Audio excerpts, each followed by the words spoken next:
and I'm a grateful recovering codependent.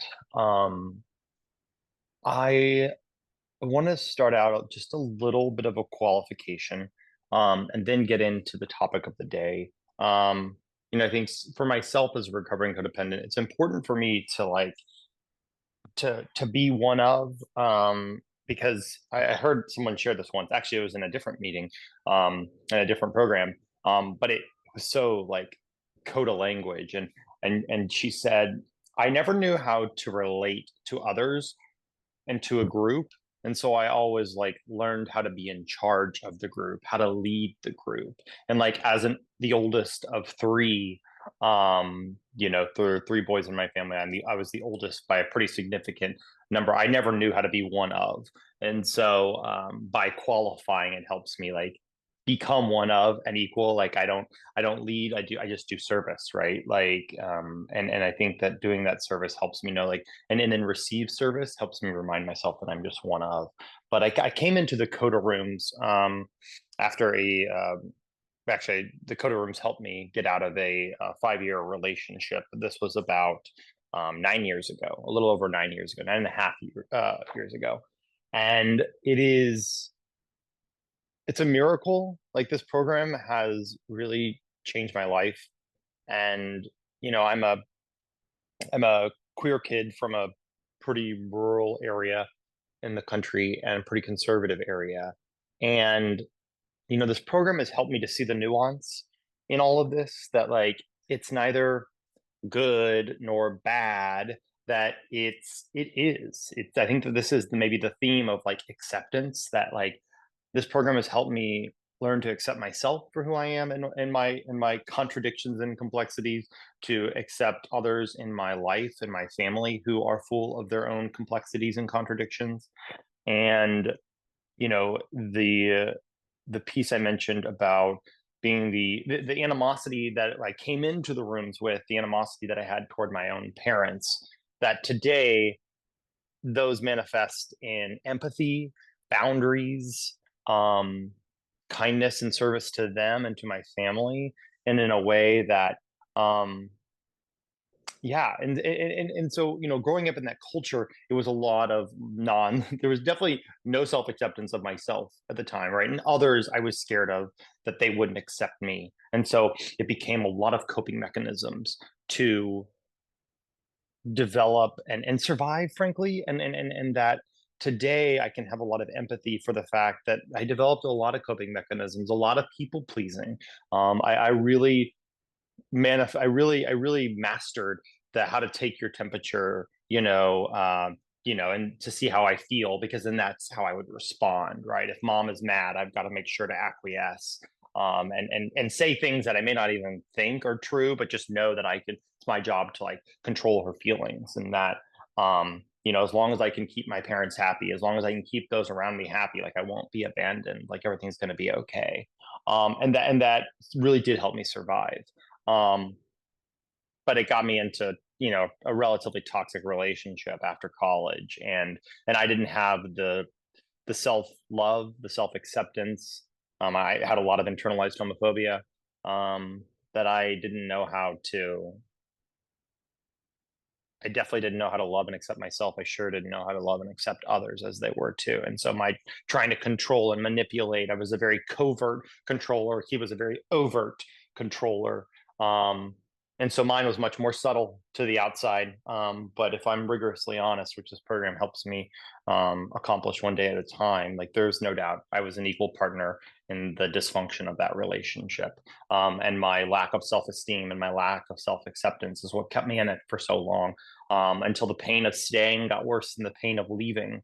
And after 5 years, I took the risk of all the pain and the suffering that I knew was probably on the other side of that breakup. And I said, I need a power greater than myself. And that's when I came into the rooms. I started with therapy about 6 months before. I had been in therapy before, but started seeing a therapist who got me into the rooms. He's like, hey, like this room is called CoDA, Codependence Anonymous. And I was like, great. Like, not great, really. Actually, no, it wasn't great. I was like, I'm desperate. It wasn't like I walked in here. I didn't just stroll in off the street being like, oh, this would be a great addition to my life, right? Like none of us came in here on a winning streak. I didn't come in here on a winning streak. Maybe some of you did. But I think a story that I often hear in the rooms is that, that we came in, many of us on our knees, and I was no doubt one of them. All right, so that's kind of a little bit of my qualification. Now I want to talk a little about the topic of acceptance and forgiveness. The acceptance piece, when I heard in the promises that I was going to that the promises were going to tell me that I was going to be lovable, loving, and loved. I I knew in my brain somewhere, my thinking brain, I was like, I I can understand how that is a real thing, but like I sure didn't think it, and I definitely didn't feel it. And when I started hearing the affirmations, those the little booklet, little literature affirmations booklet that says all these little, at the time I was like, well, these are pretty hokey, but like they sound pretty good. Like I got to set the goalpost.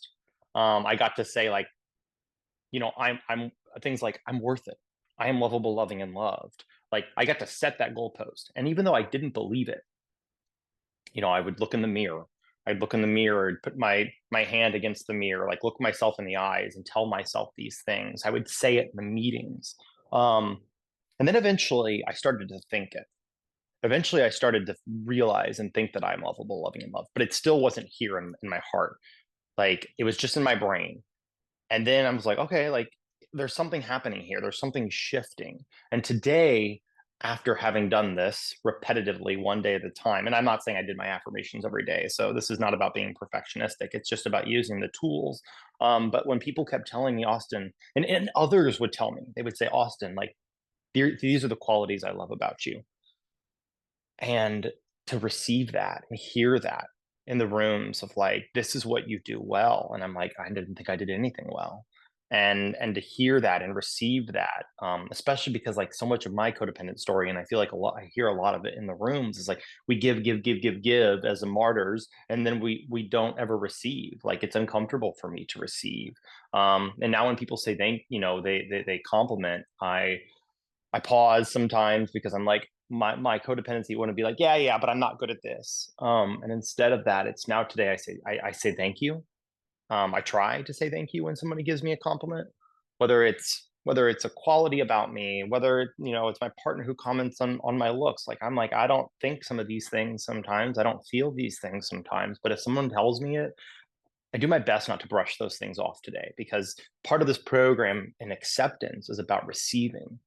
Um, and I don't like receiving, like because that's vulnerable, that's scary. Like gifts always came with strings attached for me as a kid, right? Mom would give me something, and then there was always something. All right, now that I've done this, I need you to do this. And so, like, I hate gifts. I hate gifts. Um, but I'm slowly but surely, one day at a time in this program, learning to receive gifts because sometimes people in my life, like, we talk about it, what a behavior in these programs can be. One behavior can be super codependent, like, right? Gifts with strings attached can be a super codependent, like manipulative way. And then other times it can be somebody saying, I expect nothing of you. I just want to give you this because I love and care about you. And I'm like, the nuance of that, didn't understand nuance before I came into this program.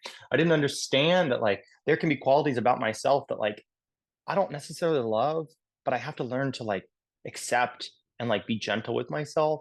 Um, because if I don't just accept them where I'm at right in this moment, um, those I try to God, when I can accept and when I can bring God into this, and God reminds me that like, hey, this is where you're at in your journey.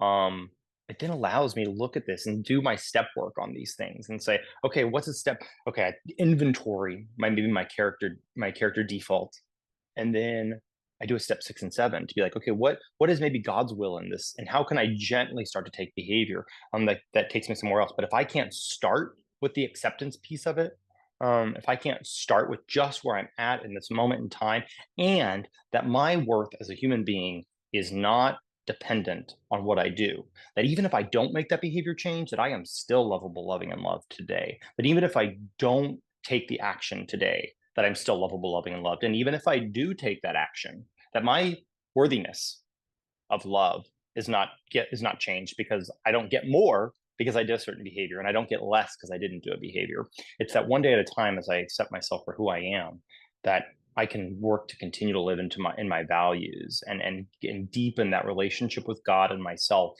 Um, and acceptance has been so it's been really today. Like, I'm not saying I don't have any internalized homophobia left in my life. Um, and I, I was told at a young age that if I ever brought a man home, um, I would be disowned. And next week, I'm gonna go to a family wedding where my parents will be, and like I'm gonna bring my partner with me. And this is not about the cash and prizes. This is not about um, being in a relationship, because it activates me often. But the progress that because of the gift of this program, that I'm powerless over my parents' reactions. And to their and but they've made a lot of progress in their own journey, and I am not responsible for their feelings anymore. And if they want to maintain a relationship with me, the beauty of this is I have the because of a relationship with God, that I have the acceptance of myself to say, like, this is how I'm going to show up in my relationships, and if they want to be a part of it, I welcome it, and if they don't, like, I wish you well and I love you.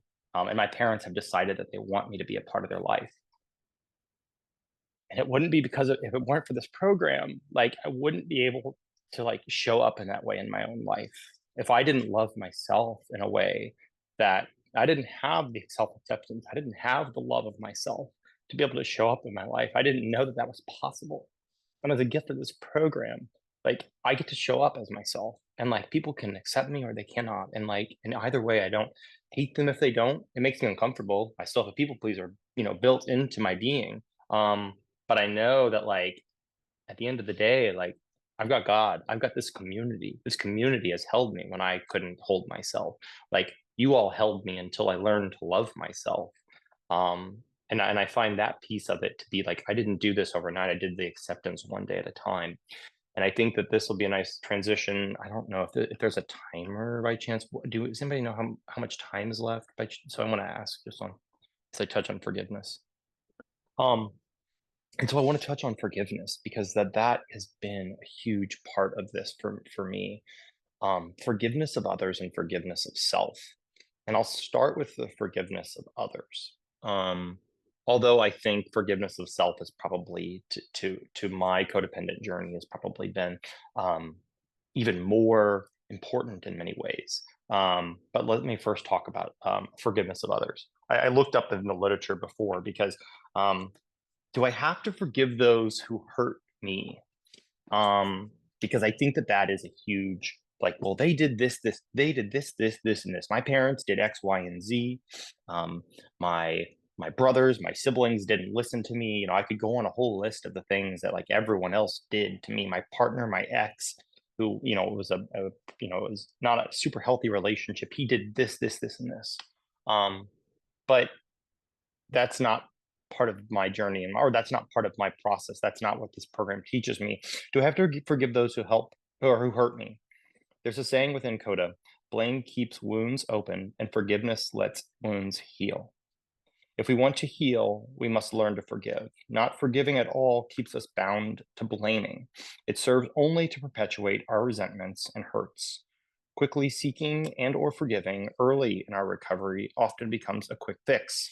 We must first do steps 1 through 7 before approaching step 8. If not, personal and emotional growth do not take place. Forgiveness or not, our same codependent patterns eventually repeat themselves. And so for me, this is the forgiveness is a part of this step work. And I get to that forgiveness in step 8. But we don't do it like, I love what the literature says, like, I don't have the tools, I don't have the emotional capacity, the spiritual wherewithal in the beginning of this program to go through in the forgiveness, right? There's a reason it's later on in my recovery, and I can practice one day at a time, telling myself that I love myself. And I think for me, that is a part of self forgiveness. But forgiveness of others, like, I'll look, I say this, I've heard this in the rooms. The wisdom of these rooms is that resentment is me drinking poison and expecting them to die. If I hold on to that resentment that I had toward my parents, so my father who told me that he would disown me if I ever brought a man home, my mother who did her absolute very best, but was extremely overbearing. And I get an A and she's, why isn't that an A plus? I get an A minus, why isn't an A? Like I could never do enough. So if I hold on to all those things as to why all the things they did, it has allowed me space when I accept them for who they are and I forgive them for what they've done. And I haven't really told them. I haven't told them. I don't need to tell them that I've forgiven them. I don't need to activate them. I don't need to. I've made my amends, the forgiveness of myself in those, and I'll get to kind of the self forgiveness here in a second. But like, I just forgive them and I just love them, where they're at. And I'm not saying that when I'm around them that it doesn't activate the hell out of me. And I still don't have to like use the tools. Honestly, when I'm there, I have to really like lean into my program. I'm going to see them in a week. It's only going to be for a couple days. Typically, that's manageable. It's a wedding. There'll be planned activities that typically, from my experience with my parents, is much more manageable. And like I'm not immune to like my codependent tendencies, especially when I'm around them. But I'll say this as I talk to my brother who's also in the rooms, not this one now right now, but he's in CoDA, and his relationship with my parents, it looks very different, because he's in this place where he's ready to still fight them, to still go to battle with them, and we joke because he recognizes the insanity of it, and like I did that for so long. I'm like, well, I'd find ways to press my mom's buttons, press my dad's buttons. They'd find ways to press me. We would engage in topics we should not been engaging with on outside issues that we disagree on, and it just made our relationship unmanageable. And my brother is, I think, learning through his own process. We're different people that how we communicate to like these people with whom we love but disagree with on things is like I got to have boundaries on the topics that we discuss. And I think like part of this acceptance of them, acceptance of me, that like honestly I can't engage on these topics of outside issues because I will lose my shit with them. And pardon my language, but it's like it makes my life unmanageable. And I, left to my own will engage in behavior that eventually I'm gonna have to make amends for because I'll say something that's so the piece where I start and where God comes in is like, let's just not talk about this topic, Austin. Let's talk about other things. And I think that learning to accept and forgive them for the things that they've done have been a part of that process. And I was going to talk about the tools. So that I kind of talked about some of the mirror work for the self acceptance, the affirmations. For acceptance as well. It's like I place my hand on my heart, just like breathing and just like breathing into things. Like put my hand on my stomach. Part of that is like the acceptance. On the forgiveness piece of this is like some prayers. This is another program, but I think it's relatively well referenced. The sick person prayer, it's gendered in that program. It's called the sick man prayer. But God, this is a sick person. Help them. It's basically bless them, change me. But that this person is a sick person, and that can be me sometimes too. Like I'm a sick person. I need help. Like release me of my judgment. And I think for me, like when I can do that and just be like, okay, like I can be the person who's not well sometimes. Like I was that person this week when work stuff was coming up. My partner said something that activated me, and I just like I wanted to like blow it all up and just be like, I'm done with all of you. And I didn't do those things. But I that's why I still come back to the rooms because like I am susceptible. Like I have my character defaults that are really, while I've made a lot of progress, like there is more unlayering, and to be done, and I'm a human being, so I know that. But as I pray for my family, and like even and for me, like the forgiveness, like it did not happen overnight, and I can't tell you that I've forgiven them for everything they've ever done. There are times resentments still come up, but I will say that in the moments that I can connect with God, that I see the little boy and the little girl within my father and my mother. I see the inner child with them then, because the reality is they were also once very young, and I can only imagine the things that they went through. And like God is what allows me to see that. And so when other people are sick, when they're not well, I just God gives me the empathy to be able to hold that space for people, not without boundaries, but to hold space for people to be able to give them that empathy and that compassion.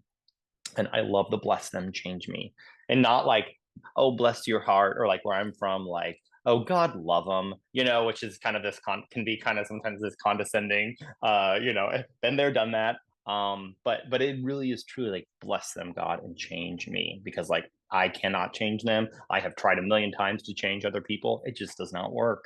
Um, that is the insanity if I participate in that behavior of trying to change people. And so God reminds me that the only person that I can um, have anything and change is myself. And so I think so that's forgiveness of others. The one more thing I want to talk about is like, how do I forgive myself? Because I think for me, that is that is the work of these programs, is that, especially this program, is that like the neglect of my physical, emotional, and spiritual health that I have had and still work on practicing one day at a time. That self-forgiveness is a living amends that I hate going to my hot yoga, but it is miserable. I'm in the room and I'm like, I hate this. I don't like I cannot tell you the number of times that beforehand I'm like, I just want to cancel. I just want to cancel. I just want to cancel. But I go and I show up because I know that it's good for my body. Like afterwards, it's like I try not to listen always to the emotion at the beginning of something and like listen, what's the after emotion for me? Because that's often more of a like, and the same thing in my addictive tendencies is like, oh, this sounds really fun. Let me go do all these things. And then my feelings afterwards are like, wow, that was a complete violation of my values.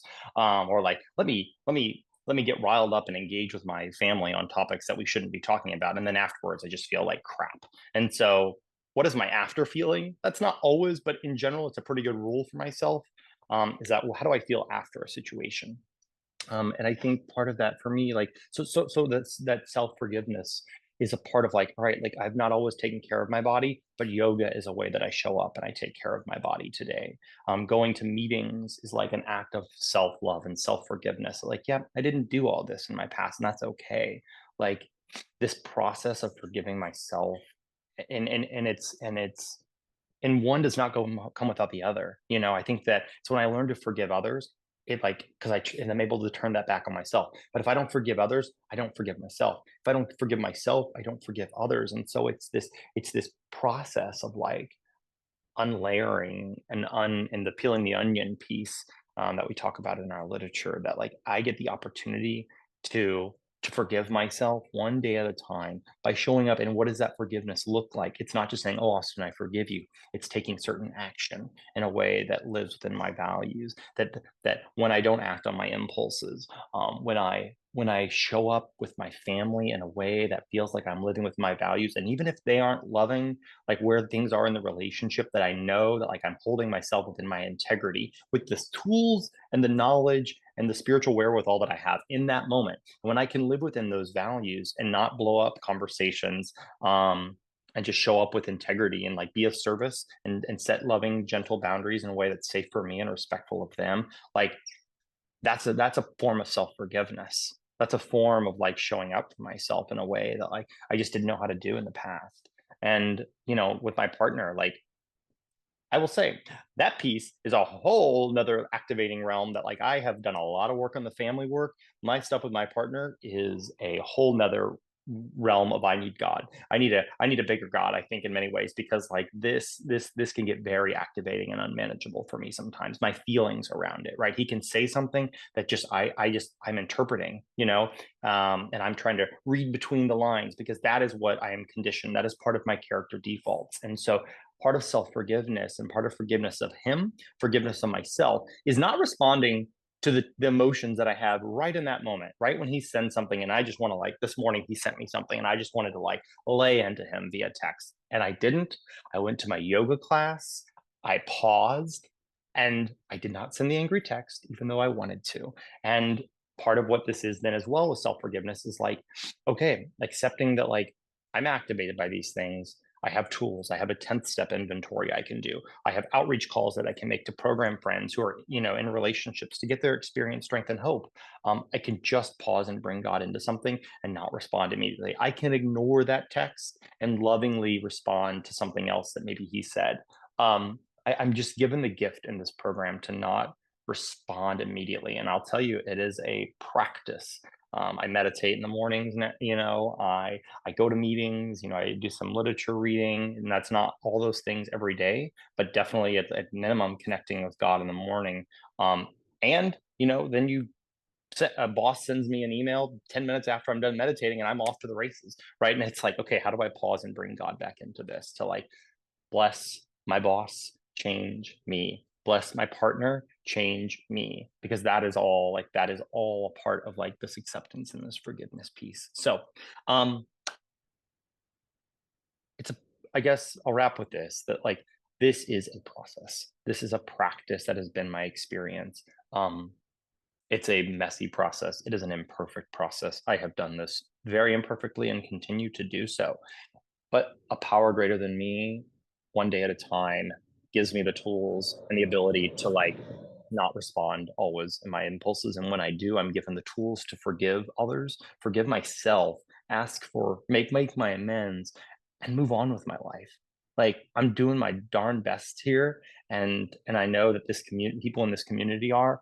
And as I continue to show up with humility, honesty, open mindedness, and willingness, one day at a time, like my life is more manageable than it was at minimum a year ago, typically more manageable than it was yesterday. And that can fluctuate a little bit. Um, but I'm really grateful for this room. Thank you all for letting me be of service, and I look forward to hearing your shares.